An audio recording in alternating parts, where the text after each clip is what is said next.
Viewers আসসালামু আলাইকুম। আজকে ফিলিস্তিনের পক্ষে দেখেন কত মানুষ, হাজার হাজার মানুষ একত্রিত হয়েছে। চারিদিকে শুধু ফ্রি ফিলিস্তিন সুর ভেসে উঠতেছে।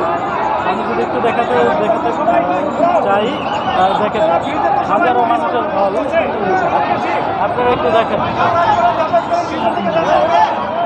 হাজারো মানুষের ঢল।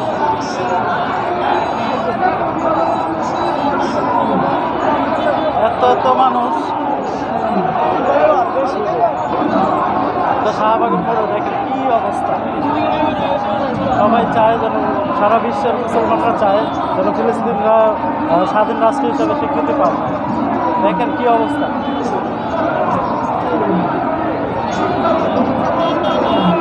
হাজারো মানুষের ঢল, হাজারো মানুষের ঢল।